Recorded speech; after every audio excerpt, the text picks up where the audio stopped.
Mr. Speaker, a few weeks ago, I was on the HBO show Real Time with Bill Maher on a Friday night, and I had a chance to talk with Adam Coulter, who, as you might have guessed, I don't have on my speed dial for regular conversations. It was a couple of days after Donald Trump announced he was running for Republican nomination because he thought Mexican immigrants were criminals, drug dealers, and rapists.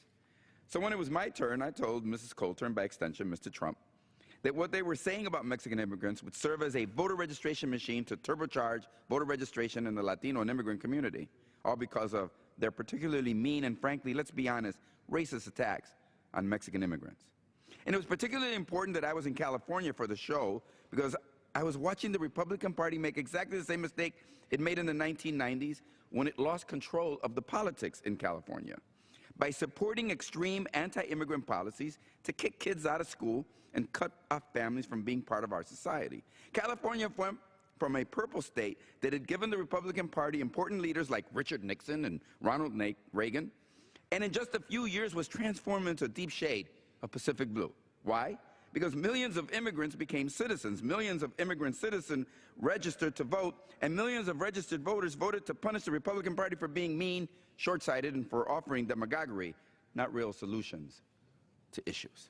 Which brings me back to Mr. Trump, who is trying to be the standard bearer of the anti-immigrant wing of the Republican Party and trying to define the party as one that will fight against immigrants it sees as murderers, drug dealers, criminals, and rapists. Jan Brewer has endorsed Trump, and there he was this past weekend standing with Joe Arpaio in Arizona. Democrats could not paint a clearer picture if we tried. And just, you should understand that when Donald Trump said Mexican immigrants are criminals, what do I and other Puerto Ricans hear? I hear him saying all Puerto Ricans are criminals. And as far as Republicans are concerned, we all are. And millions of others hear Hondurans and Colombians and Dominicans. And it is clear to all of us that what he is really saying is that all Latinos are suspect, whether we were born here or not. And look, Trump's stereotyping is nothing new. Every single wave of immigrants has met the same resistance. They say they are lazy, they are bringing crime and diseases, that they're not like us, and they're coming to kill our sons and rape our daughters. Whether you came to Chicago from Mexico a decade ago or from Mississippi in the 1950s to escape Jim Crow, you're the same thing. If you came to New York from Ireland or came from Sicily a century ago, it has always been the same thing. So I say that Latinos should do what the Irish and the Polish and the Italians did, become citizens and vote. To my constituents and anyone today that is offended by what Donald Trump stands for, I have a simple message. Hazte, Ciudadano. Become a citizen.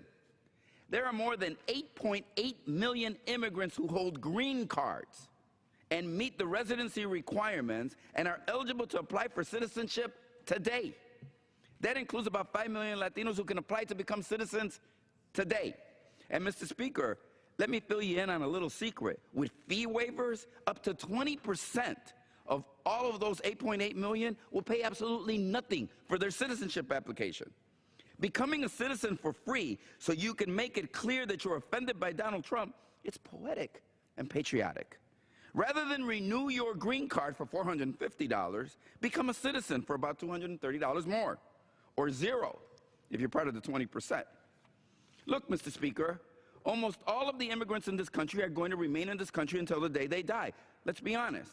So for the millions who meet the requirements of citizenship, I say take the step. Learn the language, learn our history, and how our government works, and take the test. Every time you see Trump's face on your show, on your TV, vow to learn a little more English or a few more history facts so you can take the citizenship test. Let's turn the ignorance and the hatred of a TV personality running for president and turn it into something that strengthens democracy for all Americans. And you know what? If millions of people naturalize, become citizens, and we add to that the million Latino citizens who this year will turn 18, plus all our allies in the African-American community, the LGBT voters and younger voters, environmental voters, women voters, Asian voters, union voters that are being pushed away by the Republican Party, all the people they don't want in their coalition constitute a majority of Americans. Together, we are the new American coalition that will dominate politics for decades to come. And together, we will create a stronger, more inclusive, and more egalitarian nation. Let's turn Trump's negative words into something positive. That's how you deal with bullies and bigots.